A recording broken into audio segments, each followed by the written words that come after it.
The story you're about to hear is based on my true life experience with some added storylines.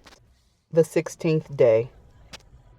The silence of my room had become a solid thing, a wall you could lean against, thick and absolute. 40 days.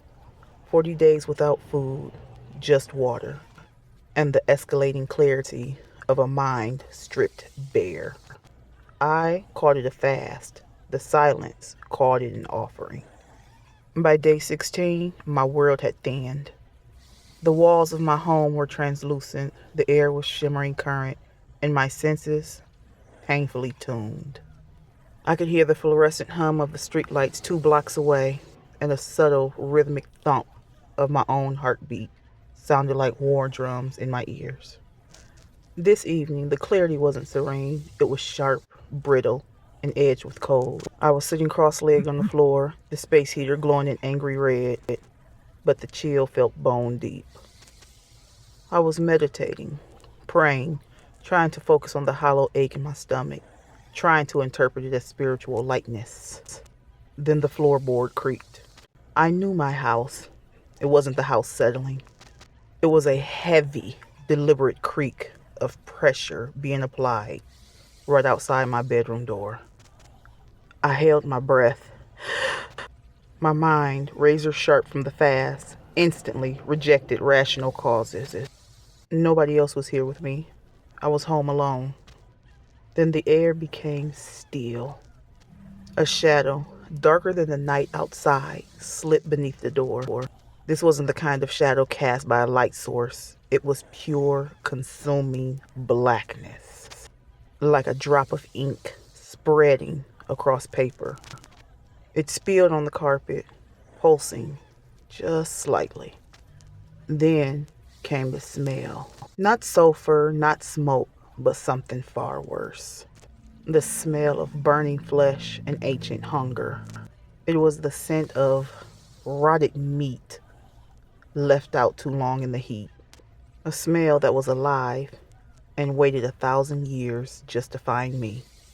The door didn't open. It seemed to dissolve. And standing in the frame where the solid wood door used to be was a dog. It wasn't large, not at first. It was sleek and just utterly black. But its shape was off. It was built of things dogs should not be built of. Its hide was decayed, and its musculature was too defined, like sinew, pulled taut across bones, with no flesh to cushion it. The creature's eyes were the worst. They weren't red or yellow. They were the color of smoldering coals, burning with an internal, hungry heat that seemed to consume the light out of the room. It took a single slow step toward me, no sound, just a slight abrasive scratch of its claws, which looked less like nails and more like shards of glass covered in blood. It didn't bark, it didn't growl or even whine. It simply breathed, and with every breath, I felt the air in the room thin. The warmth from the heater seemed to recoil, and the energy I had reserved over the 16-day fast was being sucked out of me. Then the silence was broken by a thought that was not mine, but delivered directly into the core of my exhausted mind. I tried to speak, scream, anything to invoke the name of the Lord, but my throat was glue.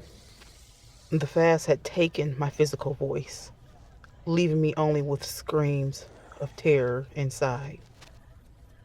The dog began to grow, not quickly, but like a slow tide. Its shoulders widened, its head elongated, and the silence in the room deepened with its mass. As it grew, the details became clearer, more hideous. Where its neck should have met its skull, there was a visible spine, slightly clicking, and around its jaw, the ash black skin was pulled back into a permanent, terrible grin, revealing teeth that were too long and unnaturally sharp. I noticed its feet. The front paws were planted firmly, but the back legs seemed to melt into the shadow, to a vague, coiling mass of darkness. It lifted its head, now level with my face, and its smoldering eyes locked with mine. And again, the single terrifying message pulsed through my consciousness again. 16 days of emptiness. 16 days of hunger. You call it discipline. I call it an invitation. It was mocking me, the very act of my fast, twisting my spiritual discipline into a pathetic, desperate welcome mat. And that just pissed me off. It made me realize that this damn demon dog wanted more than just my body. It wanted my energy, my focus, my spiritual concentration that I had painstakingly built through fasting. It wanted my high state clarity of day 16. I immediately understood I couldn't fight this demon with muscle. I couldn't run from it, nor could I hide. My only weapon was the presence of the Lord that I had cultivated inside myself. That same Lord that gave me the strength to even start this fast. So, in a desperate act, I focused on the cold, empty pit in my stomach. I emptied my mind of everything: fear, identity, thought, separation. I gave myself over to stillness, to the Lord. I made myself a mirror, reflecting this demon dog's own consuming emptiness back at it. For a moment, the creature paused. The light in its smoldering eyes flickered. I'm probably feeling the sudden lack of fear, the lack of substance in me to consume. It took a final slow breath, pulling the last ounce of comfortable warmth from the room.